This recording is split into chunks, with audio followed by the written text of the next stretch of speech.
오늘은 내용이 그렇게 많지는 않지만은요, 정말 우리들의 인생 가운데 유익한 배움이 될 수 있을 것입니다. 우선에 교재에 있는 내용을 제가 한번 읽어보면 존 맥스웰의 태도라는 책에 이런 이야기가 나오는데요. 어느 딸이 아버지에게 자신이 당하고 있는 문제를 말하며 삶이 힘들다고 불평을 합니다. 아버지는 그 딸에게 나를 따라오너라 보여줄 것이 있단다 하고 부엌으로 데리고 갑니다. 아버지는 냄비 3개에 물을 부은 다음 불 위에 올려놓고요. 첫 번째 냄비에는 당근을 썰어 넣었고요. 두 번째 냄비에는 달걀 2개를, 세 번째 냄비에는 커피가루를 약간 넣었습니다. 몇 분 후 당근을 꺼내 그릇에 담고 삶은 계란 역시 껍질을 벗겨 그릇에 담고 커피는 컵에 따랐습니다. 딸이 물었습니다. 아빠, 뭘 하시는 거예요? 그때 아빠가 이렇게 대답을 합니다. 자, 보렴.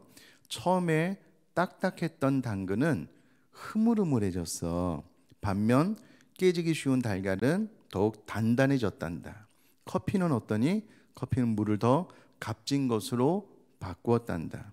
아버지는 계속 말합니다. 지금 내게 닥친 문제는 온전히 너 자신에게 달린 문제란다. 흐물흐물해진 당근처럼 직면한 문제 때문에 더 약해질 수도 있고, 삶은 달걀처럼 그 문제로 말미암아 더 강한 자신을 발견할 수도 있단다.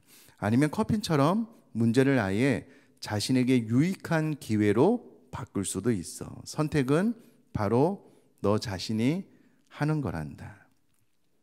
이분이요, 아주 탁월한 리더십을 강의하시는 목사님이셔요. 그러니까 딸에게 이렇게 가르칠 수 있었겠죠. 우리는 야, 인생 똑바로 살아야 돼, 이렇게 바로 가르칠 텐데요. 이런 스토리를 통해서 그 딸에게 좋은 기회를, 이제 좋은 상담을 해준 그런 내용입니다. 자, 우선에 첫 페이지에 가로 안에 있는 단어를 좀 채워놓고 제가 몇 가지 좀 팁을 드리면 유익이 될 수 있을 것 같습니다. 제가 한번 읽어볼게요. 한번 가로를 채워서 넣어보시면 좋겠습니다. 우리 인생에 다가오는 여러 가지 문제 앞에 우리의 태도는 참으로 중요합니다. 그 태도에 의해 우리는 당근처럼 고난 전에는 강력하고 힘 있는 삶을 살았지만 완전히 풀이 꺾여 삶의 의지를 상실하며 살아갈 수도 있습니다. 아니면 깨어지기 쉬운 달걀처럼 처음에는 약했지만 고난을 통해 더욱 강해지고 견고해지는 기회가 되기도 합니다. 그리고 커피처럼 자신의 가치를 완전히 바꾸어 버리기도 합니다. 여러분들은 여러분 앞에 다가왔던 고난을 어떤 태도로 대하셨습니까? 또 지금 여러분 앞에 있는 고난과 어려움에 어떤 자세로 대하기를 원하십니까? 다음 페이지로 넘어가기 전에요, 우리가 이제 이 교재에서 고난을 대하는 태도에 대해서 이야기를 해주고 있잖아요. 우리는 지금 성경의 이야기를 통해서 고난을 대하는 태도를 좀 배우려고 하는데요. 여러분, 우리 그리스도인의 신앙생활의 목표는 이제 그리스도의 장성한 분량에 충만한 곳까지 자라나는 겁니다. 우리 그리스도인들도 계속 성장, 성숙을 해서 나아가는 것이 우리 신앙생활의 궁극적인 목적이잖아요. 자, 그러면 세상 사람들은 예수님을 믿지 않잖아요. 그러나 그럼에도 불구하고 세상 사람들도 자기 나름대로 어떤 그 인간이 도달할 수 있는 궁극적인 이상에 도달하려고 많이 노력합니다. 우리는 신앙을 통해서 그 길을 찾지만은요, 세상 사람들은 학문을 통해서 그 길을 걷는데, 우리가 이쪽을 좀 봐도요, 좀 도움이 될 만한 것이 있어서 그래요. 태도에 대해서. 여러분, 우리는 미래학자라고 이야기를 하면 대표적으로 엘빈 토플러를 많이 알고 있잖아요. 그런데 미래학자 가운데 엘빈 토플러와 더불어서 양대 산맥을 이루는 또 한 명이 있는데, 그분이 누구냐면 존 나이스비트라는 분인데요. 이분이 마인드세트라는 책을 쓰셨습니다. 마인드셋. 이 마인드세트, 이분이 말하는 마인드세트가 무엇이냐면요, 인식의 도구 같은 거예요. 누구나 사람 안에 마인드세트라는 인식의 도구, 인식의 틀이 있다는 거예요. 그것을 통해서 사물을 보고 사물을 이해하고 해석을 하는데 한 사람이 어떠한 마인드세트를 가지고 있느냐가 참 중요하다라고 이야기를 하면서요, 그 책에 여러 가지 마인드세트에 대해서 이야기를 해주고 있는데요, 제가 두 가지만 말씀을 드리면 제 인생에 있어서도 너무나도 도움이 됐던 마인드세트인데요, 그것이 무엇이냐면 언제나 오를 필요는 없다는 거예요. 그러면서 누가 오르냐가 아니라 무엇이 오르냐가 늘 기준이다 라고 이분이 이야기를 했어요. 다시요, 어떠한 사람이 언제나 오를 필요는 없다는 거예요. 그리고 우리가 이 문제를 생각할 때 누가 오르냐, 네가 오르냐, 내가 오르냐 그렇게 생각하지 말고 무엇이 오르냐가 늘 기준이 되어야 된다라고 이야기를 해주셨어요. 근데 저는 제 인생 가운데 이게 너무나도 큰 도움이 됩니다. 저 같은 목회자 같은 경우에는요, 늘 제가 옳아야 된다라고 생각을 하거든요. 이렇게 생각을 하면 스스로의 실수를 용납이 안 돼요. 뿐만 아니라 누가 옳으냐라는 관점을 갖게 되면은요, 이 자칫하면은 상대방을 막 이렇게 설득시키거나 옳은 그 사람만 이렇게 생각을 할 수가 있는데, 포인트가 그게 아니라는 거예요. 누가 옳으냐가 아니라 무엇이 옳으냐가 늘 기준이 되어야 된다는 거예요. 그럼 이렇게 막 토론을 하잖아요. 그럼 내가 좋아하는 누가 말하면 그거 좋다, 이렇게 우리들의 사고가 흘러가면 안 된다는 거예요. 누구의 문제가 아니라 무엇이 옳으냐가 기준이 되면 어떤 사람이 이야기를 할 때 그것을 유연하게 받아들일 수가 있거든요. 그만큼 우리들의 생각이 넓어지고요, 포옹할 수 있거든요. 이런 마인드세트가 저에게 큰 도움이 됐고요. 또 하나는 이것도 좀 도움이 됩니다.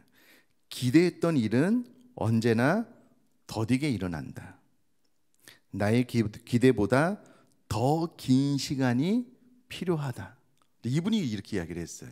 자, 이것을 우리가 성경적으로 이야기를 하자면 우리는 인내라고 이야기를 하잖아요. 성령의 9가지 열매에서 이제 인내라고 이야기를 하는데, 이분들은 성령의 9가지 열매가 없으니까 그 인내를 어떻게 좀 잘 받아들일 수 있을까, 사람이 잘 수용할 수 있을까라고 했을 때에 이렇게 마인드세트를 했다라는 거예요.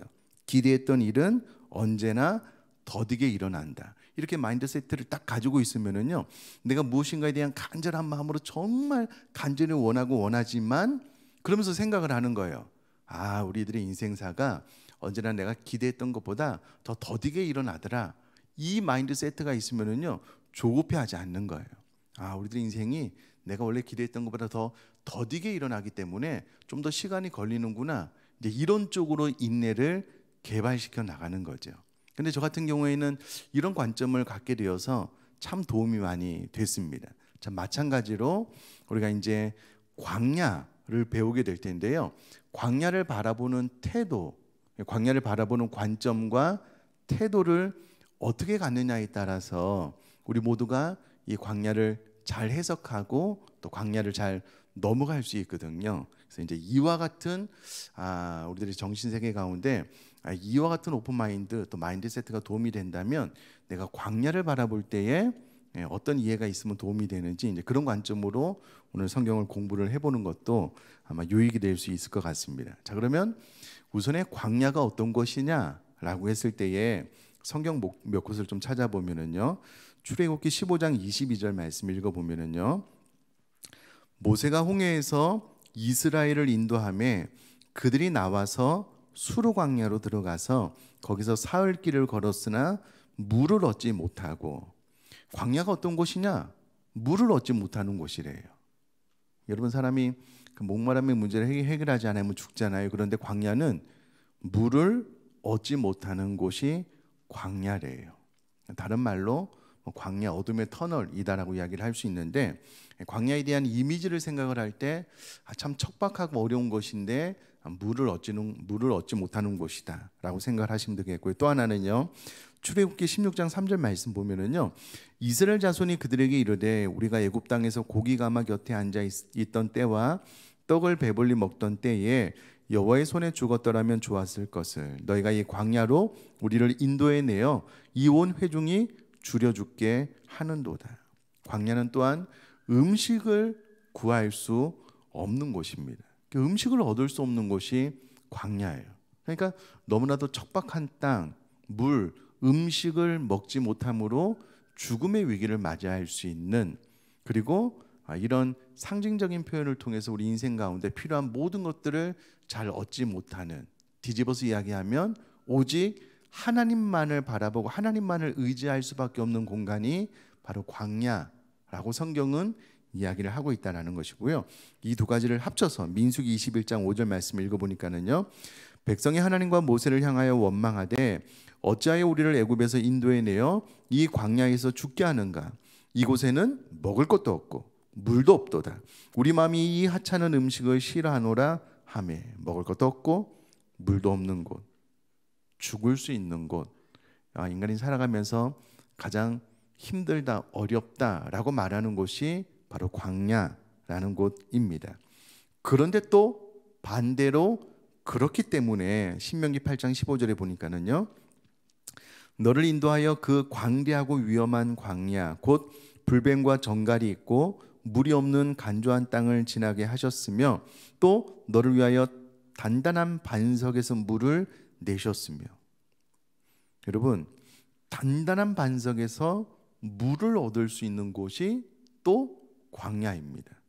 그러니까 물도 얻을 수 없고요, 음식도 구할 수 없는 정말 죽음밖에 생각할 수밖에 없는 그 어려운 곳이지만 반대로 하나님의 기적을 경험할 수 있는 곳, 오롯이 하나님만을 의지하고 하나님만을 바라봄으로 하나님의 기적을 경험할 수 있는 곳이 또한 광야라는 곳이다라는 거예요. 자, 광야가 나에게 주는 이미지는 무엇입니까? 당신에게도 인생의 광야가 있었습니까? 그때의 느낌을 한마디로 표현해 보십시오. 당신은 어떻게 그 광야를 극복했습니까? 아마 저 머리 사랑하는 성도님의 삶 가운데 이와 같은 광야길을 아마 다 경험을 해보셨을 것 같아요. 그때 내 인생은 끝났다. 바닥이다. 더 이상 나에게 소망이 없다라는 어려움의 시기를 아마도 우리 모두가 한두 번은 지나셨을 것 같아요. 바로 그곳이 광야라는 곳입니다. 자, 그럼 신명기 8장 1절에서 6절을 읽어보겠는데요. 이것은 앞에 우리가 교독을 했기 때문에 넘어가고요. 하나님께서 40년 동안 광야길을 걷게 하신 이유가 여러 가지가 있는데 그 이유가 무엇입니까? 라고 했을 때 제가 2, 3절을 한번 읽어볼게요. 내 하나님 여호와께서 이 40년 동안에 내게 광야길을 걷게 하신 것을 기억하라. 이는 너를 낮추시며. 이 광야길을 걷게 하신 첫 번째 이유는 낮추심이다라는 거예요. 낮추심. 계속해서요. 너를 시험하사 내 마음이 어떠한지 그 명령을 지키는지 지키지 않는지 알려 하심이라. 너를 낮추시며 너를 줄이게 하시며 또 너도 알지 못하며 내 조상들도 알지 못하던 만나를 내게 먹이신 것은 사람이 떡으로만 사는 것이 아니고 아니요 여호와의 입에서 나오는 모든 말씀으로 사는 줄을 내가 알게 하려 하심이니라. 두 번째는 말씀으로 사는 법을 알게 하시기 위함이다 라고 2절 3절에는 이야기를 하고 있습니다. 자, 뒤에 가서 또 말씀을 드릴게요. 3페이지를 보시면은요, 가루를 채워 넣어 보시면 좋겠습니다. 하나님께서 광야를 통해 백성들에게 튜닝하기 원하셨던 것은 나는 아무것도 아닙니다. 낮추심을 배우게 하는 것입니다. 낮추심을 배우게 하는 것입니다. 그래야만 그들이 약속하신 땅 가나안에 들어가 하나님을 의지함으로 복의 근원이 될 수 있는 것입니다. 또요, 낮추심으로 어떠한 상황 속에서도 하나님의 말씀을 의지하고 나가는 법을 배우게 될 때 그들에게 하나님이 복 주시는 가나안의 삶이 시작되는 것입니다. 결국 광야 학교에서의 고난은 가나안 땅을 위한 튜닝의 과정이었습니다. 그러니까 광야 학교가 우리에게 필요하다는 거예요. 이 광야를 통해서 고난을 경험하게 되는데 결국은 이것이 가나안 땅에 들어가서 하나님께서 원하시는 삶을 살게 하기 위한 튜닝의 과정으로 우리 인생 가운데 하나님께서 광야를 만나게 하신다라는 겁니다. 자, D.L. 무디 목사님은 모세의 생애를 이렇게 해석을 합니다. 왕궁에서 지낸 모세의 40년은 자신을 아주 특별한 사람으로 생각한 시간이었습니다. 그리고 광야로 도망가서 양을 치던 40년 동안은 나는 아무것도 아닌 존재라는 것을 배우는 시간이었습니다. 그 후 하나님의 부르심을 받고 하나님의 손에 붙잡힌 그의 마지막 40년은 하나님께서 들어쓰시는 권능자, 능력자가 되어 모든 것을 할 수 있음을 배우는 시간이었습니다. 자, 결국 하나님께서 자기 백성들을 광야 튜닝을 통해 주시고자 하시는 것은 무엇입니까? 여러 가지가 있지만은요, 이 교재에서는 세 가지를 이야기하는데, 첫 번째는 낮추심. 나는 아무것도 아닙니다. 나는 이 광야에서 내 힘으로 도저히 살아갈 수 없는 존재입니다 라는 것을 알게 하시기 위해서 광야가 주어지고요. 두 번째는 말씀으로 사는 법을 알게 하심.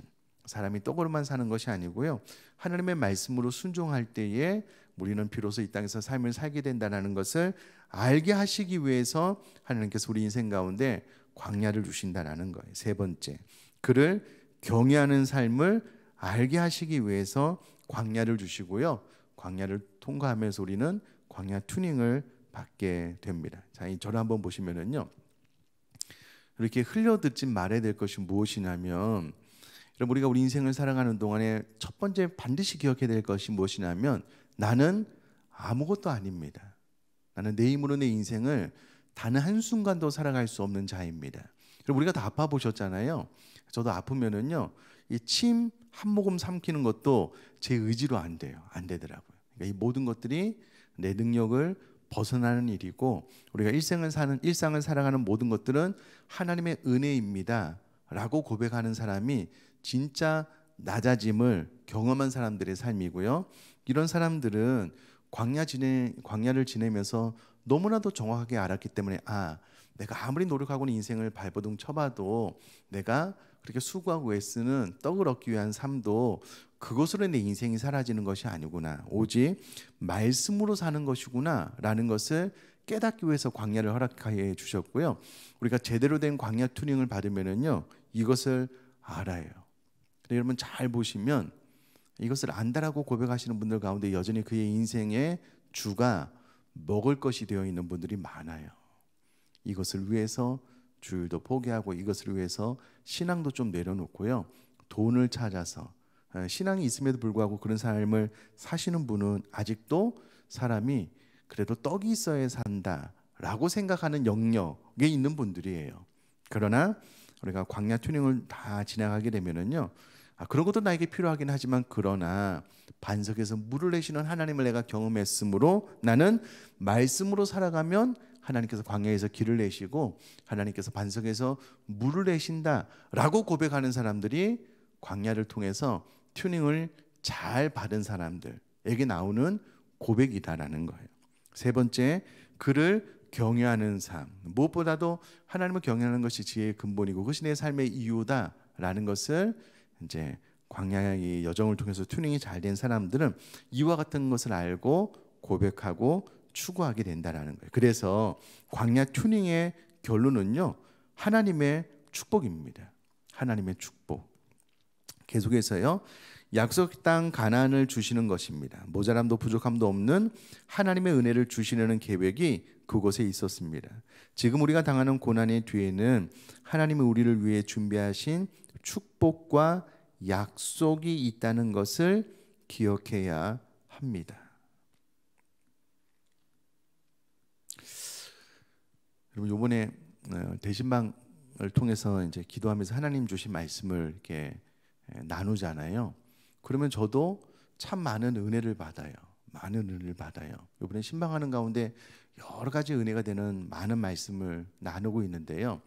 한 가지만 이야기를 하라면, 어떤 가정 하나님 말씀을 나누는데 하나님의 은혜가 계속 머무르게 하는 방법에 대해서 하나님의 말씀을 전하라는 거예요.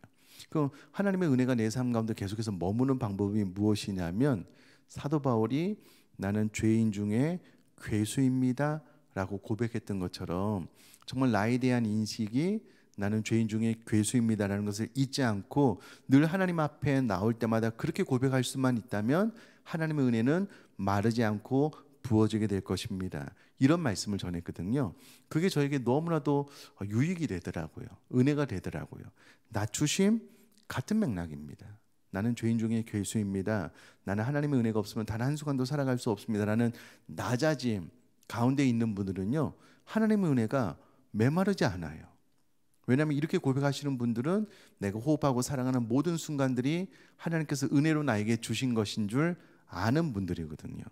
자, 그러면 광야 튜닝의 결론이 무엇이냐면, 이와 같은 광야를 통해서 이 세 가지를 배우게 되므로 하나님의 축복이 임하게 되는 거예요.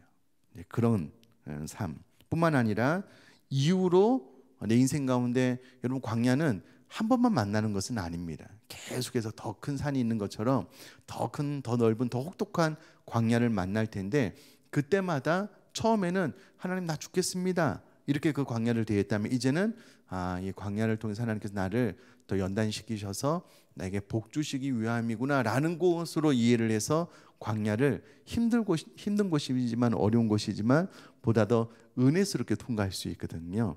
그런 은혜가 저희 여러분들 가운데 있어지기를 주님의 이름으로 축복합니다.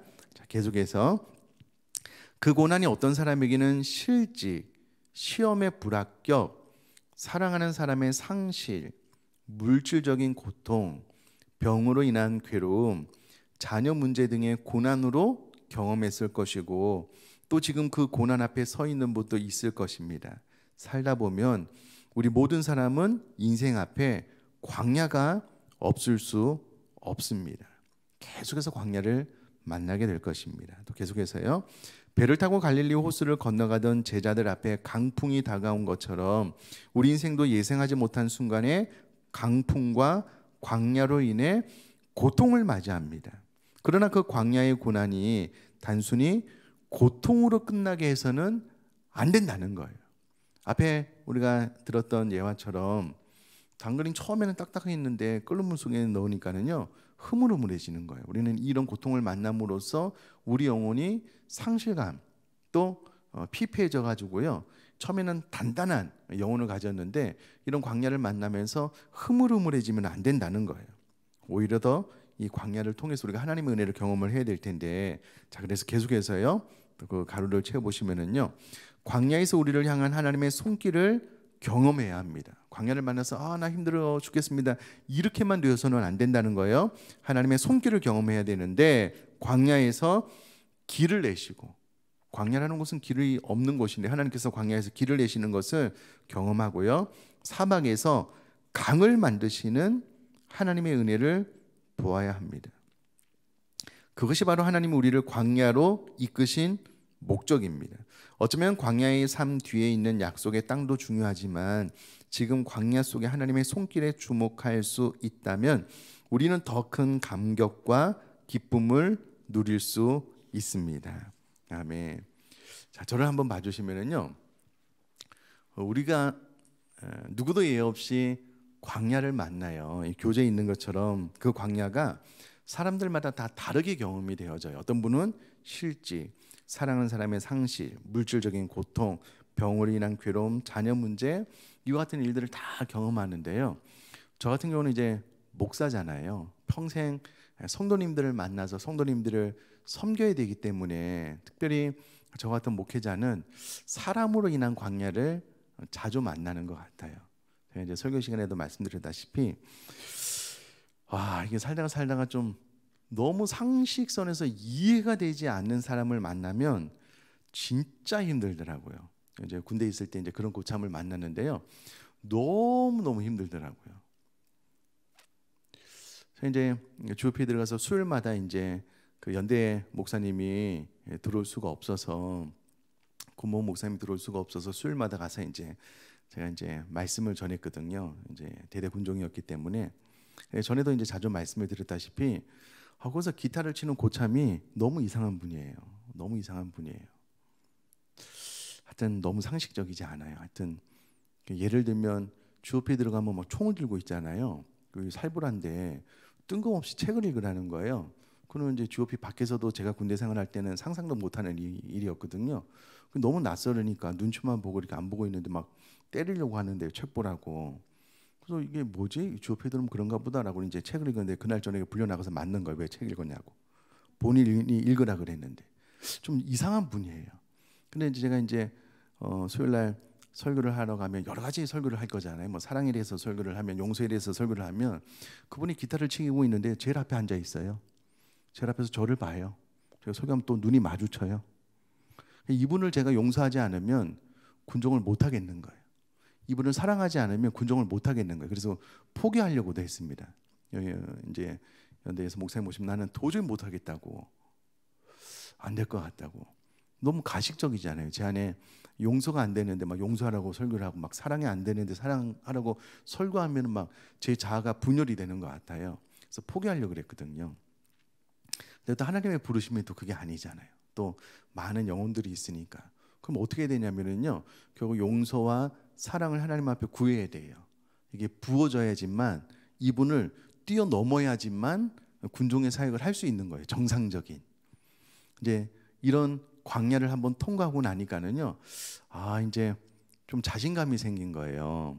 내가 이게 사람에 대한 광야는, 어떤 사람을 만나도, 내가 좀 이상한 사람을 만났으니까 어떠한 사람을 만나도 나는 뛰어넘을 수 있겠다라고 생각을 했는데요, 사역을 하다가 이분보다 더 이상한 목사님을 만났어요. 이 성도님도 아니고 목사님이에요. 좀 이해가 안 돼요. 진짜 힘들었어요. 그분이 누군지 모르니까 이야기를 해도 되겠죠. 이제 담임 목사님이 보고서를 내라 그래요. 이제 뭐를 해서 이제 특별히 제출하라 그러면 본인은 하루 종일 그거 다 제출해 놓고요, 저랑 다른 교구 목사님 사무실에서 이제 퇴근하려고 준비하고 있으면 미안하다고, 목사님 이 보고서 제출하라고 그랬다고, 본인 퇴근해요. 우리는 그거 해야 돼요. 이거를 까먹어서가 아니고 늘 그래요.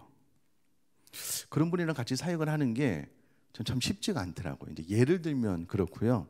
하여튼 다른 여러 가지가 많아요. 제 얼굴에 침 뱉는 것 같아서 다 말씀을 드릴 수는 없어요. 이제 그런 분이랑 같이 사역을 하는 게 참 힘들었어요.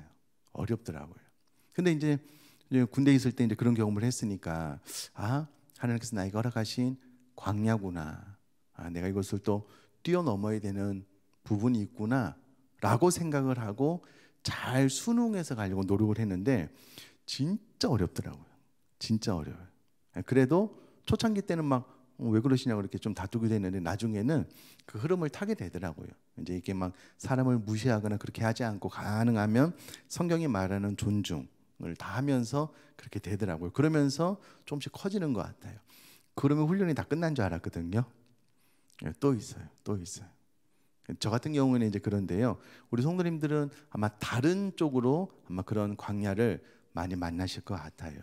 자, 그런데 여기서 교제가 말을 해주는 것처럼, 여러분 포기하지 않고 기도하면은요, 하나님께서 광야에서 길을 내시더라고요. 포기하지 않고 도전하면은 하나님께서 광야에서, 사막에서 강을 내시더라고요. 희한하게 처음에는 막 너무 불편해도, 눈동자만 마주치면 막 너무 싫었는데요, 긍휼의 마음이 생겨요. 또 용서의 마음도 생기고요. 내가 좀 더 기도해야 되겠구나, 더 잘 섬겨야 되겠구나. 희한하게 그런 마음이 생겨요. 이것은 사람이 품을 수 있는 마음이 아니었거든요. 하나님께서 진짜 광야에서 길을 내시고 사막에서 강을 내셔요. 그러면 이게 진짜 하나님의 은혜이구나. 교재 3페이지 제일 마지막에 있는 것처럼 그 광야에서 더 큰 감격과 기쁨을 누려요. 근데 이거는 광야를 만나기 전에도 하나님께서 우리에게 감격과 기쁨을 주셔요. 근데 광야에서 만나는 이 기쁨과 감격은 좀 다른 것 같아요. 왜냐하면 오롯이 하나님만 바라봐야 되는 시간 안에 그와 같은 하나님의 손길을 느끼면은요, 더 분명하고 더 선명하거든요. 그래서 이 감격과 기쁨이 더 큰 것 같아요. 자, 그런 은혜가 있었으면 좋겠고요. 자, 마지막 4페이지로 넘어가 보면, 하나님께서 우리를 광야로 이끄시는 이유는 광야 튜닝을 하시기 위함입니다. 광야 튜닝. 왜 하나님께서 나를 광야로 이끄십니까? 광야 튜닝을 하기 위해서 우리에게 때로 광야로 이끄신다는 거예요.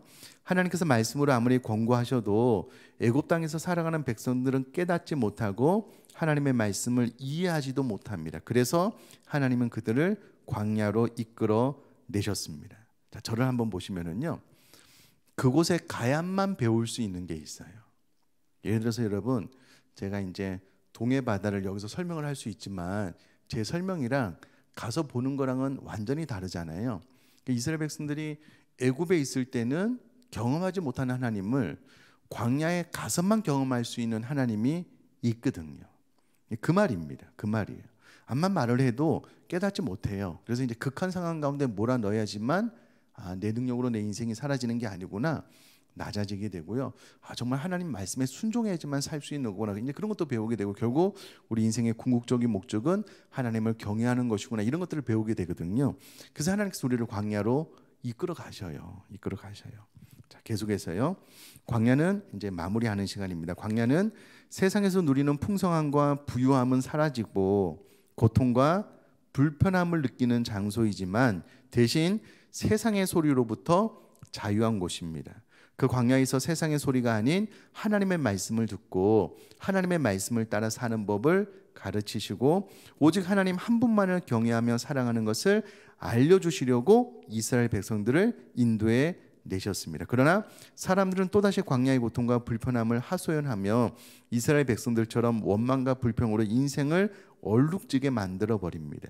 광야는 하나님의 은혜가 흐르는 곳입니다. 광야는 하나님의 은혜가 흐르는 곳입니다.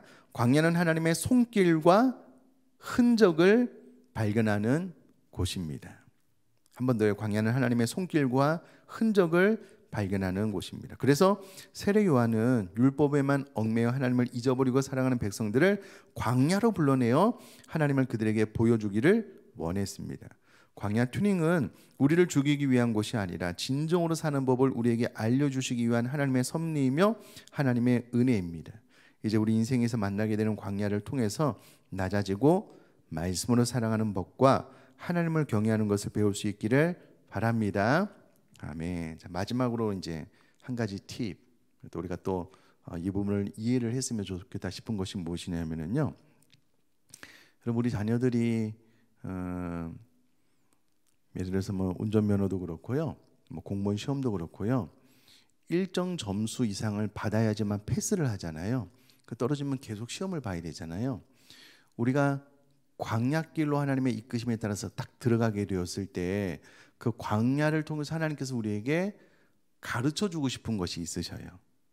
그러면 그 광야를 어떻게 하면 빨리 통과할 수 있느냐라고 했을 때에 그 광야를 통해서 하나님께서 우리에게 가르쳐 주고 싶은 것을 빨리 배우면 빨리 통과해요.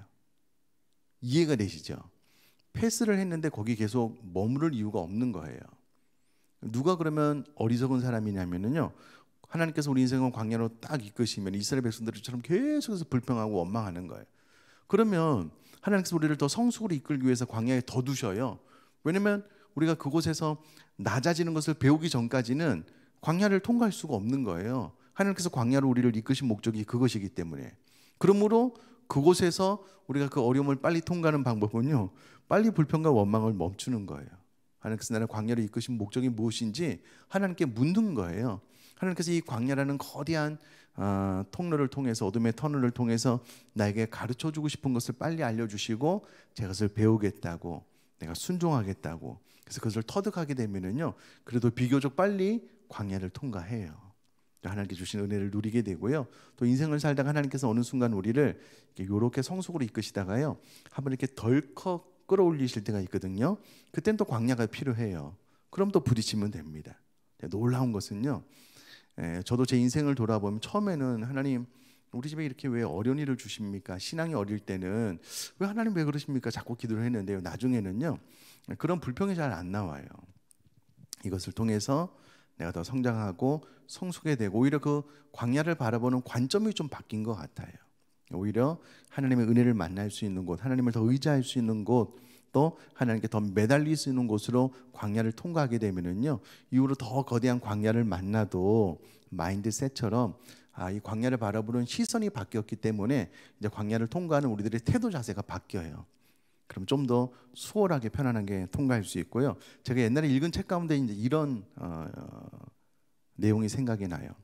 부부는 한 몸이거든요. 그 가정에서 어려움을 겪었어요. 어려움을 겪었는데 남편과 아내가 그 어려움을 통과하는 자세, 태도가 너무 다른 거예요. 그 남편인지 아닌지 오래돼서 기억이 나지 않는데, 어찌되었건 내용은, 핵심적인 내용은, 한 명은 그 가정에게 임한 광야가 너무 어렵고 힘든 거예요. 죽을 것만 같이 보내는데 어느 순간 아내였던 것 같아요. 남편을 바라보니까 남편은 자기만큼 힘들어하지 않는 거예요. 가정에 똑같이 어려움이 있는데. 여러분, 광야를 통과하는 태도 자세에 따라서 광야를 지나는 사람, 그 네 명의 평온함이 다릅니다. 달라요. 특별히 기독교 집안, 기도가 많이 쌓인 집안, 성숙한 분들은요, 광야를 비교적 수월하게 통과해요. 어렵지 않다는 말이 아니에요. 똑같이 어려워요. 그러나 수월하게 통과해요. 왜냐하면 이 광야를 통해서 하나님께서 나에게 은혜 주시려고 한다는 것을 알기 때문에. 그러나 이와 같은 믿음과 신앙이 없으면요, 똑같은 어려움을 당해도 광야가 너무 힘들고 죽을 것 같은 거예요. 여러분, 우리들 인생 가운데 광야를 만날 때에 이스라엘 백성들처럼 금방 원망하고 불평해하니 이제는 하나님께서 나에게 복 주시고 은혜 주시기 위한 과정이구나라는 것을 이해하고 광야를 하나님의 은혜로 잘 통과할 수 있는 저와 여러분 될 수 있기를 주님의 이름으로 축복합니다.